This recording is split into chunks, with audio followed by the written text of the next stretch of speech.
guys, welcome to my channel. It's a Lerato, and today I'm with my husband Chami, and we are back with another video. We are going to be talking about how marriage has changed us. Oh, okay. He really didn't know what we were going to talk about. Yeah. Which is good because I wanted us to really, be authentic instead of going out there and googling what other people are saying and so forth, but just looking deep into our own experiences. So really, in general, one thing I've learned over the years, I've heard people talk about this, but now I've experienced it myself, is that marriage will transform you. There's no way you can be married and remain the same, especially again as a child of God. I feel like generally even people who are not Christians, even once they get married, if they end up divorcing, you'll find the person telling you, I don't know how to do this anymore, or this is how I feel, I've changed over the years or so. So marriage in general does have an impact in you because, we are different people. We have different, attributes, different preferences and all that. And for us to really live together, one way or the other, we will have to allow ourselves to grow. I will grow probably by adapting to certain things that Chami is bringing to the marriage that I see as beneficial, or sometimes even in just me having to pursue living with him, without conflict every day or so. It will require me to grow in certain areas, Yeah, and on a lighter note, I saw, I think it's in one of the slides for the guy that we're doing counseling with. Yeah. I saw a quote, and I think I could just bring the quote to your attention. It's a very nice quote. This quote says, marriage is about one person being right, and the other person is the husband. That was just used to teach a lesson. It didn't mean it's true. That's a very nice quote, guys. Really, it didn't mean it's true. In fact, as wives, we struggle so much to try and make men understand what we're trying to say. Literally, that's a That quote is true. I'm still joking. Can we just do this? Okay, guys. Let me get to this. Marriage will. There are quite a number of things I've learned through this very short time. I've been with Lerad, and one of the things I can say, it's the ability to say I'm sorry. I feel like you will never have any successful marriage if you lack the ability to say I'm sorry, even if you don't understand why you're wrong. So basically, you learn to understand that it's not all about being right. It's about their marriage. It's about my marriage being right, not me being right. How is my marriage? How is my marriage being right, if there's such a thing? My marriage is going to be in a right state if there's no conflict. Everything is being done. There's happiness at home. There's happiness between the two people who are involved, and that happiness comes at a sacrifice. But I'm just saying that I think one area I've grown so much at is to understand that it's not all about being right. It is about the marriage being at a right state, and that goes a long way. We can have a discussion on that, but I'll just leave it there. And just to add on what Chami says about saying sorry, is that not about being right, because sometimes you may be saying something that you grew up knowing that is the right way of communicating or the right way of doing things, only to find that this person is offended, and you cannot determine what offends a person, hence that is why you have to start there. But for me as a wife, on a wife's side, because like generally it is said, and somebody has said it countless times in our marriage as well, that men tends to say sorry too much. But if you're a wife, you will notice that sometimes men will say sorry just so that we can stop arguing. Not necessarily that he is really sorry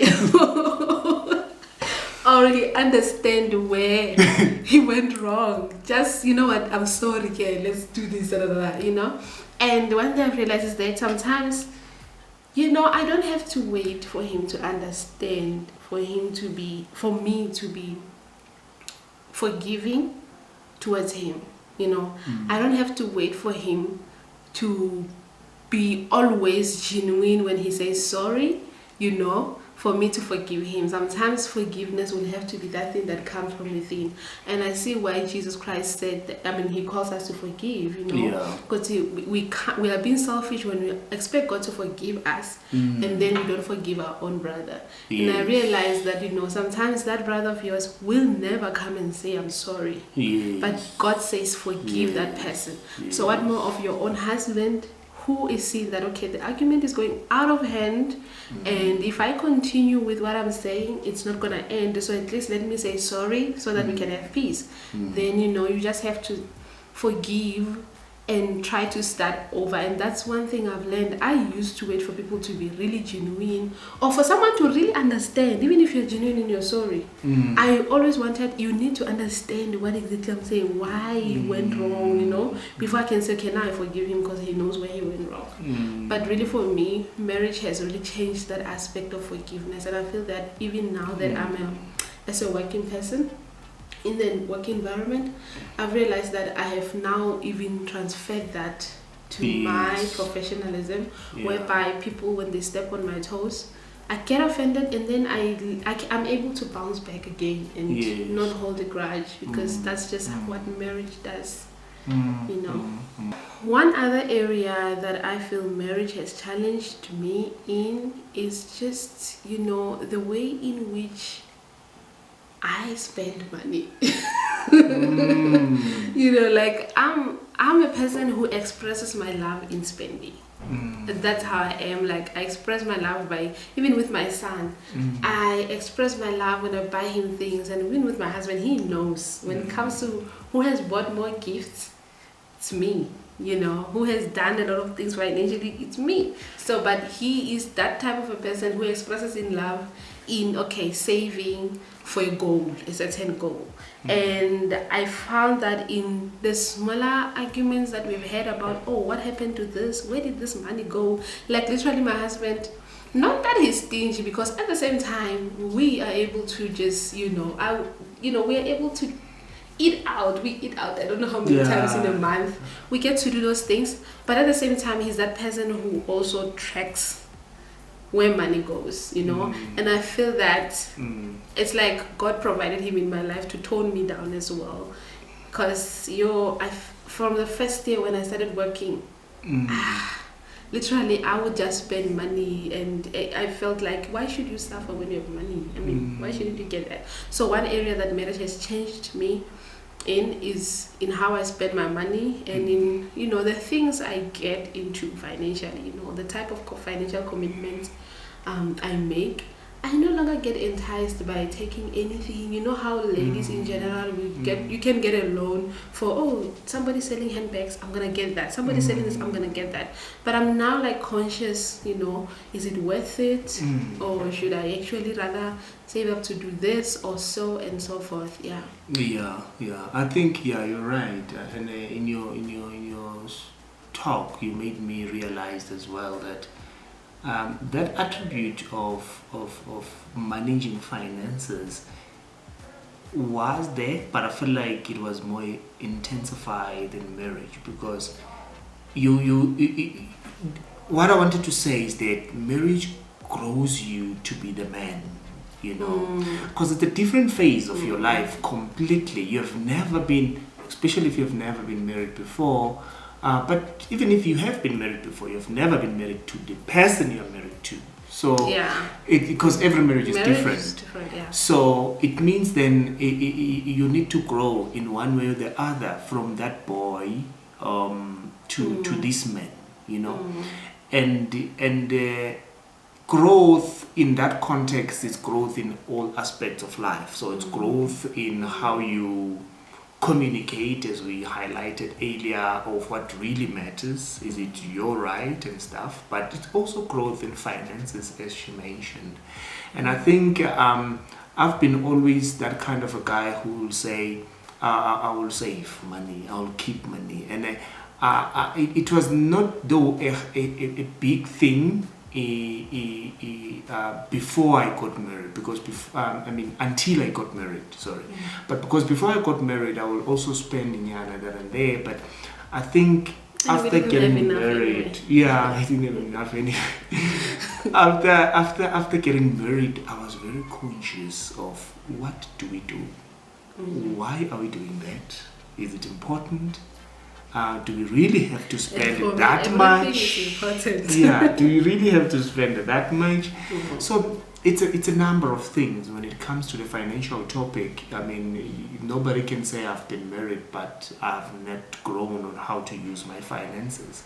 But I feel like it's different for every person, because we've got different experiences of how money, how we relate to money. Yes. But I think that part was also stressed more, inculcated more by the marriage, in a way. So in the marriage, I was able to know exactly to say, you know what, I'm the head here. I need to hold things. I need to. I take accountability for already for things, that for things that we buy, for things that we have to have, because again we're still a young married couple. We have goals, we want to grow, we want to get to that point. So it's one thing to have that vision, but I think that it's on my shoulders to make sure that we truly get there. Yes. And I think it also has it also says a lot about your leadership if we end up being in serious financial trouble, and I'm glad, because God being the ultimate leader in our marriage, and you being there through our life experiences, He has built you up. Because really, I remember like the time when I married Chami, I told him, hey, there's just this thing about you that is different from when we used to date. Not because like he had become different person, monster, but I could feel the, what do they call this? What do they call it? The dignity, or the the anointing. Can I say? I could feel it that this is like the protector, the head of the house. And even when he became a father, I felt a different now level of protection. And that's what really it means. And I feel that if the marriage or the relationship end up being in trouble financially or in any other area, it says a lot about you as the protector and the provider. It does. It says a lot about your leadership as well. Your leadership, it says a lot about my leadership. So I think there are many ways in which we have grown. The other part that marriage came with also was our son. So that aspect as well has stretched me a bit. I was stretched on that part because I didn't have I wouldn't have known. Martin, I didn't have a father who was really there in my life to copy from. You know what I mean? To take a few skills to say, how will I then father my son? How can I then father or be the husband that my wife expects?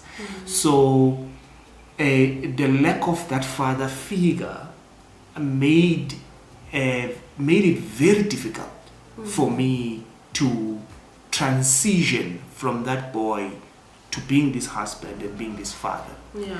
So it demand, because the thing is, one guy once said, marriage will still cost what it costs. Yeah. The fact that you didn't have a father, you didn't have, all those are excuses. At the end of the day, it will cost as much as it will cost for a person who had a father. Yeah. It will demand the same, the same effort, the same thinking, the same everything to me than to a person who had a very good upbringing. But then I feel like life stretched me on that arm because I was not fully prepared on that aspect. And what I can then say is probably so far to attribute that aspect to God, to say, I think he without Christ I wouldn't have known how to father. I've grown on that aspect, because I really needed Christ. So yeah, I was about to say, you at this point where you really don't know what to do, except to just run to the Word and read and say, in this aspect, how should I deal with this? How should I deal with this? And then you just navigate your way through life like that. And I feel like it's been a successful one so far. Yeah. One thing I can add as well is that the area in which I feel I grew in when I got married, it's the area of love. Because to me, in as much as we know biblically, for God so loved the world that he gave his only begotten son, he loved us when we didn't love him, all those things are a fairy tale until you go through them, And there are times where, before I got married to my husband and when I got married to him, I had mad love for him, mad love. And I thought staying in a relationship with someone or in marriage with someone is all about always feeling that burning sensation of love. But there would be times where we disagreed and I'm like, oh, why did I marry this guy? But and I feel that every time though, the more we go through that and all that, the more I realize how much I really love my husband.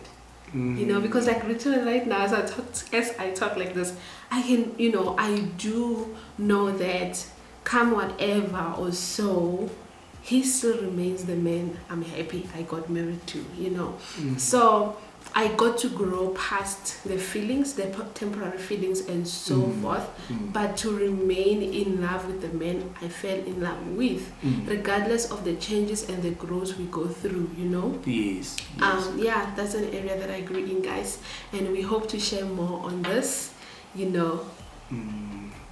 Yeah, we definitely hope to share more. In fact, I wanted to add basically on what you're saying, to say that, that is why they say marriage is a decision. It's a choice that you make. So there is a stage, that's why you date before the actual marriage. You know the person first. Not that kind of knowing, but you know the person for themselves. Not the knowing of Adam. Yes, but you have to just know the person.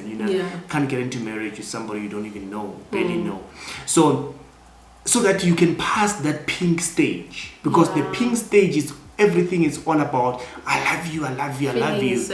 When you get to the marriage, you make a choice. Yes. Sober choice. Sober decision to say, I am going to marry this person. Because marriage, you understand very well that it's not going to be peaches and cream all the time.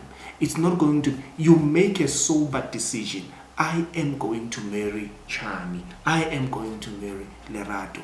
Not for the goosebumps, the feelings of love. Yes. No, that's not why you marry. You marry because you have made a choice, you have made a decision. A sober one. A sober one. Yeah. So we'll be back again, guys, with Pastor Bay. So that, so that he can, give us more of this. See you guys on the next one. Keep watching more and more videos that we have, guys, on this channel. And subscribe if you're not part of this family. We would love to have you over, guys. See you on the next one. See you on the next one.